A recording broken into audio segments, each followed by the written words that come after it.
미국 폭격기들이 이란의 미사일 비축고를 파괴하고 미사일을 생산하는 공장들도 파괴하고 있습니다. 그 말은 이란이 현재 가지고 있는 것을 잃고 있을 뿐만 아니라 더 많이 만들 수 있는 능력도 잃고 있다는 뜻입니다.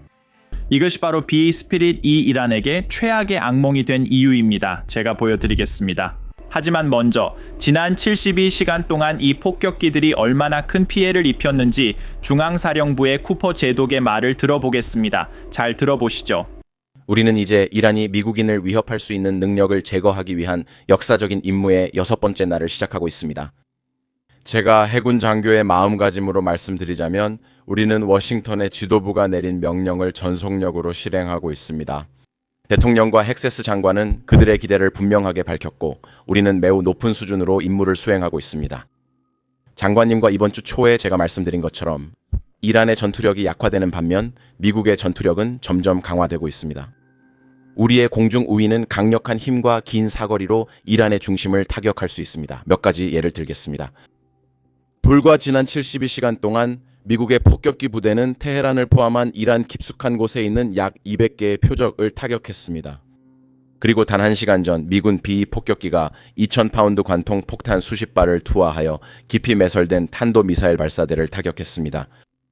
특히 우리는 이란의 우주사령부에 해당하는 시설도 타격하여 그들이 미국인을 위협할 수 있는 능력을 약화시켰습니다. 이란의 전체 탄도미사일 프로그램이 해체되고 있습니다. 생산시설에서 저장 벙커, 그리고 깊은 지하나 산속에 숨겨진 모든 것까지 포함됩니다. 미국은 각각 매우 구체적인 역할을 가진 세 종류의 폭격기를 사용해 이 작업을 수행했습니다. 여러분도 이미 알고 계시겠지만 세 가지 전략 폭격기가 있습니다. B-52 스트라토포트리스, B-1B 랜서, 그리고 B-스피릿입니다. 이 폭격기들이 어떻게 순차적으로 사용되었는지 설명드리겠습니다. 각각이 다음 임무를 준비했습니다. 먼저 B-스피릿 스텔스 폭격기가 초기 침투 타격을 수행했습니다. 그들은 이란의 방공망을 들키지 않고 통과해 가장 엄중하게 보호된 목표를 먼저 타격했습니다. 그 다음에는 B-1B 랜서가 고속 타격 임무를 수행했습니다. 기본적으로 BI의 초기 공격 덕분에 가능해진 초음속 타격이었습니다. 그리고 그 다음에는 B-52가 남아있는 모든 방어를 압도할 정도로 지속적으로 대규모 폭격을 퍼부었습니다. 그게 작전 계획이었죠. 스텔스, 속도, 그리고 대량 투하. B-52는 1955년에 실전 배치되었습니다. 그게 70년 전 일이지만 공군은 이 항공기를 새로운 엔진만 장착해서 2050년대까지 계속 운용할 계획입니다. 현재로서는 76대의 항공기가 여전히 운용 중입니다. 각각의 항공기는 약 8,700마일, 즉 대략 14,000km의 항속 거리를 가지고 있습니다. 이 항공기들 각각은 약 7만 파운드의 폭탄과 미사일을 탑재할 수 있습니다. 그리고 1986년에 실전 배치된 B-1B 랜서가 있는데 현재도 약 45대의 항공기가 운용 중입니다. 각 항공기는 약 7만 5천 파운드의 탑재량을 실을 수 있어 전 세계에서 가장 큰 재래식 폭탄 탑재량 중 하나입니다. 이것이 B-1B가 속도와 대량 투하 능력을 자랑하는 이유입니다. 이 폭격기가 등장하면 모든 것이 순식간에 파괴됩니다. 이제 BI에 대해서는 전직 네이비 실인 차크 파르시가 특별 코너를 준비했습니다. 하지만 그 이야기에 들어가기 전에 실제로 이 폭격기 중 하나가 이란 상공에서 작전 중인 것으로 보이는 영상을 입수했습니다. 아무도 이게 정확히 어떤 폭격기인지 모르기 때문에 여러분이 추측해서 댓글로 남겨주시면 좋겠습니다. 영상을 한번 보시죠.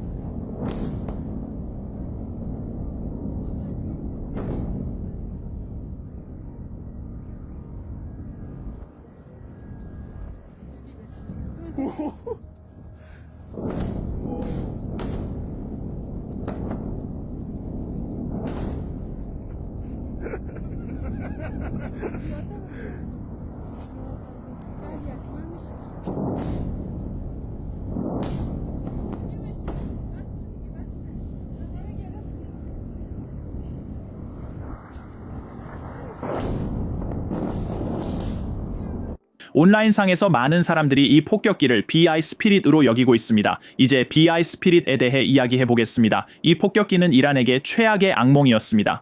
제가 말씀드렸듯이 최근에 전직 네이비 실 지휘관 척 파시가 BI에 대해 자세히 설명해 주셨습니다. 역사, 설계, 스텔스 기술, 왜 그렇게 비싼지, 그리고 무엇이 이 폭격기를 그렇게 효과적으로 만드는지에 대해 설명해 주셨습니다. 이 부분에서는 기본적으로 왜 다른 어떤 나라도 BE와 같은 것을 갖고 있지 않은지, 그리고 왜 이란 방공망이 그것이 오는 것을 전혀 감지하지 못했는지 설명합니다.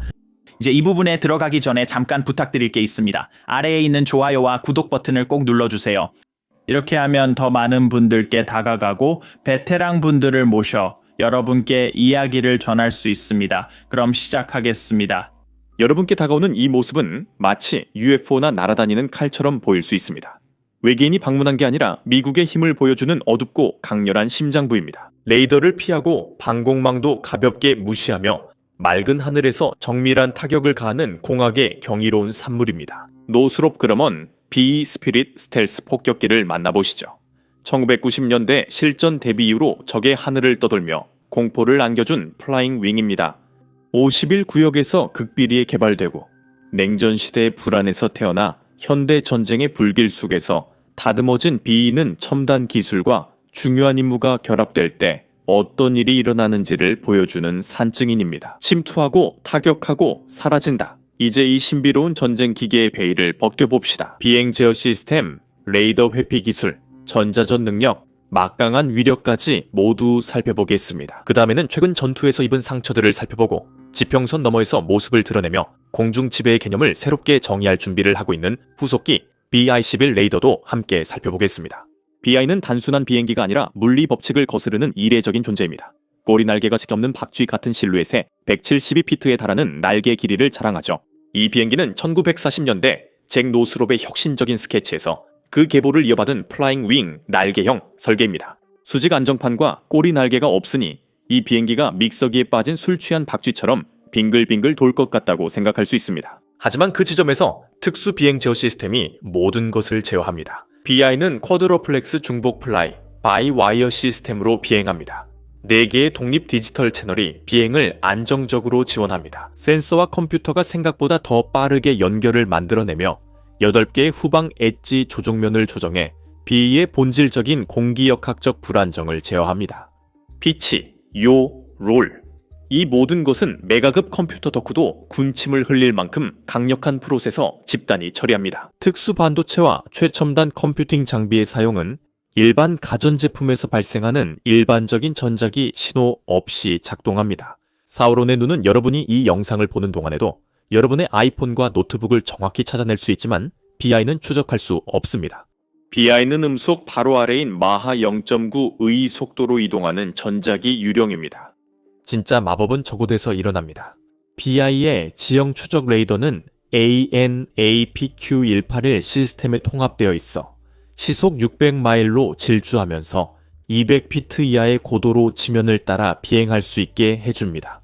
이건 그냥 나는 게 아닙니다. 그건 전투 지역을 바늘귀에 실을 꿰듯이 통과하면서 제트 배기가스로 다람쥐를 나무 꼭대기에서 날려버리고 적 레이더의 수평선 아래에 머물기 위해 능선을 뛰어넘는 것입니다. 승무원은 단 2명의 조종사뿐이며 조종관과 러더로 과시하는 것이 아니라 날개 달린 슈퍼컴퓨터를 관리하는 데 더 중점을 둔 조종석에 앉아 있습니다. 세 번째 승무원 좌석은 무게를 줄이기 위해 없앴고 그 결과 2명이서 항법, 무기, 그리고 시스템을 다기능 디스플레이를 통해 모두 다루게 되었습니다. 달 없는 밤에 초음속에 가까운 속도로 지상 가까이 비행할 때는 결코 쉬운 일이 아닙니다. 이것은 자동화의 발레이자 코드와 유압, 그리고 조종사의 실력이 어우러진 교향곡입니다. 이것이 BE가 방어가 엄격한 영공이나 제한된 지역을 아무 일 없이 통과할 수 있는 이유입니다. 사실 스텔스는 BE에게 단순한 유행어가 아니라 전부입니다. 레이더 반사 면적은 철저히 비밀입니다. 펜타곤 내부자들은 그 수치를 약 0.1제곱미터, 즉 대략 호박벌 크기 정도로 추정하고 있습니다. 참고로 B-52 레이더 반사 면적은 100제곱미터가 넘는 헛간문 크기이고 샘포대가 100마일 밖에서도 탐지할 수 있는 신호입니다. 그렇다면 BE는 어떻게 이런 성능을 내는 걸까요? 우선 형태부터 살펴보겠습니다. 날카로운 모서리도 돌출된 부분도 없이 마치 마술사의 눈속임처럼 레이더파를 흩어지게 만드는 부드럽고 유려한 곡선만이 있습니다. 기체의 복합 소재, 탄소 섬유, 공기역학적 열가소성 플라스틱, 그리고 기타 기밀 재료들은 단순히 레이더파를 튕겨내는 것이 아니라 그것을 흡수하기도 합니다. 여기에 레이더 흡수 소재, 그리고 전자기 에너지를 반사 대신 열로 바꿔버리는 특수 코팅과 페인트라는 비밀 소스를 더합니다. 이렇게 하면 전략적 타격 플랫폼이자 하늘을 나는 유령이 탄생하는 겁니다. 엔진은 제너럴 일렉트릭 F118 4개로 각각 17,300파운드의 추력을 내며 날개 깊숙이 내장되어 있습니다. 배기구는 열 신호를 감추고 소음을 줄이기 위해 구불구불한 덕트를 통해 윗면으로 배출됩니다. 제트 터빈의 블레이드조차도 스텔스 기능을 갖추고 있습니다. 기밀 금속 합금의 단결정으로 만들어져 열을 견딜 수 있고 레이더파를 반사하지 않습니다. 안테나는 기체 표면 안으로 완전히 들어가고 플랩은 스텔스 모드에서 잠기며 심지어 어두운 반사 방지 회색 페인트로 칠해져 5만 피트 이상의 고도에서 고고도 하늘과 완벽하게 어우러집니다. 정비팀은 이 비행기를 마치 디바처럼 다룹니다. 작은 흠집이나 찍힘 하나라도 레이더 반사 면적에 영향을 줄 수 있기 때문에 즉시 수리합니다. 그 결과 적의 방공 요원들은 깜빡임이나 오류처럼 보이는 신호만 볼 뿐 제대로 탐지해서 추적할 만한 확실한 목표는 포착하지 못합니다. 스텔스 폭격기는 완전히 보이지 않는 것은 아닙니다. 그저 그 스텔스 폭격기를 찾으려는 센서들에게는 무의미할 뿐입니다. 그물망을 빠져나가는 그림자와 같습니다. BI는 숨는 것뿐만 아니라 전자기 스펙트럼에서 교묘히 싸웁니다. 이 기체의 AN/APR-63 방어관리 시스템은 전자전 장비의 두뇌 역할을 합니다. 이 장비는 레이더 방출 신호를 감지하고 위협, 전투기 레이더, 심지어 AWACS 신호까지 정확히 찾아내며 실시간 정보를 비행 승무원에게 제공합니다. 비탐지 확률이 낮은 AN/APQ-181 레이더와 결합하면 이 시스템은 보이지 않으면서 볼 수 있는 유령과 같아서 최소한의 방출로 지형과 목표물을 탐지합니다. 업그레이드를 통해 BI는 비행 중에도 실시간으로 경로를 변경할 수 있어 체스 그랜드마스터가 체크메이트를 피하듯 새롭게 등장하는 위협을 피해갈 수 있습니다. 전자전 대응 장비는 BE의 방패이자 검입니다. 차프와 플레어는 미사일을 속이기 위한 금속 조각과 열 신호빗기 같은 구식 트릭이지만 그 뒤에는 더 많은 기술이 숨겨져 있습니다. 능동 재밍도 중요한 자산이지만 구체적인 내용은 라이트 패터슨 공군기지 1번 경납고 지하 15층 어딘가에 금고에 잠겨 있습니다. 방어관리 시스템은 잡음이나 허위 신호를 내보내 적 레이더를 눈멀게 하고 혼란시키며 그들의 시스템 자체를 약점으로 바꿀 수 있습니다. 일부는 BE가 예임 미끼나 방향성 재밍 장치를 갖췄다고 추정하지만 공군은 이를 확인하지 않습니다. 확실한 것은 이것입니다. BI의 전자전 장비는 단순히 기체를 보호하는 것에 그치지 않고 호위 전투기나 적 방공망 제압 임무의 필요성 자체를 줄여줍니다. BI는 혼자서도 공중전 규칙을 바꾸는 단독 파괴자입니다. 속도, 항속거리, 채공 시간을 모두 갖췄습니다. BA는 마하 0.95 시속 약 650마일의 애음속 속도로 F-22보다 느리고 MiG 31보다 빠르지 않습니다. 하지만 강점은 속도가 아니라 도달 범위입니다. BI는 급유 없이 6000해리의 항속 거리를 자랑하며 KC-135로 한 번 공중 급유를 받으면 10,000해리 이상을 비행할 수 있습니다. 이로 인해 미주리 주의 화이트맨 공군 기지에서 출격이 가능합니다. 예를 들어 북한이나 이란에 있는 목표물을 타격하고 아침 식사 시간에 맞춰 다시 돌아올 수 있습니다. 임무 지속 시간은 어떨까요? 승무원들은 44시간에 달하는 마라톤 비행도 수행한 적이 있습니다. 1999년 코소보나 2001년 아프가니스탄을 생각해보세요. 간이 침대, 상업용 화장실, 그리고 강인한 의지 덕분이었습니다. F-118 엔진은 연료 효율이 높아 공중 급유기 지원만 있으면 BE가 며칠간 비행할 수 있습니다. 또한 엔진은 매우 조용하게 추력을 냅니다. BA는 빠르진 않지만 집요합니다. 속도에 집착하는 세상에서 마라톤 선수와 같습니다. 순항 미사일과 자유 낙하 무기. BI의 내부 폭탄창은 각각 2만 파운드의 폭탄을 실을 수 있는 2개의 공간으로 총 4만 파운드에 달하는 핵 또는 재래식 무기, 스탠드오프 무기 혹은 중력 투하 폭탄을 탑재할 수 있습니다. AGM-158, JASSM과 같은 공중 발사 순항 미사일, 즉 합동 공대지 스탠드오프 미사일은 BI에게 230마일에서 575마일까지의 사거리를 제공합니다. 이 미사일 자체도 스텔스 성능이 뛰어나 방어망을 뚫고 적의 벙커나 지휘본부에 1000파운드짜리 탄두를 화끈하게 배달해 줄 수 있습니다. AGM-154 JSOW 즉 합동 스탠드오프 무기는 80마일을 활공해 집속탄이나 정밀폭탄을 투하할 수 있어 비행장이나 병력 집결지, 미사일 사일로를 무력화하는 데 완벽합니다. 올드스쿨 방식이 좋다면 고전적인 무기들도 있습니다. 자유낙하 폭탄이죠. 최대 80발 내 80발 맞습니다. 막 82 JDM 500파운드짜리 GPS 유도 폭탄으로 대량 타격이 가능하고 또는 16발의 B-83 핵폭탄 각각 1.2메가톤입니다. 격자 구역을 완전히 지워버리고 영원히 작별을 고해야 할 때 사용하죠. 핵이 아닌 분명한 메시지를 보내고 싶을 때는 BI는 GBU-57 대형 관통 폭탄을 탑재할 수 있습니다. 이 3만 파운드짜리 벙커 버스터는 지하 200피트까지 뚫고 들어가 지휘소, 핵시설, 무기 저장고를 파괴할 수 있습니다. BI의 무장 구성은 매우 유연합니다. 어느 날에는 원거리에서, 다음 날에는 정밀 재래식 폭탄을, 그리고 종말의 날에는 핵무기를 투하할 수 있어 전략적 만능 병기처럼 어떤 전투에도 대비할 수 있습니다. BI는 스텔스가 중요한 분쟁 지역에서 가치를 입증하며 활약했습니다.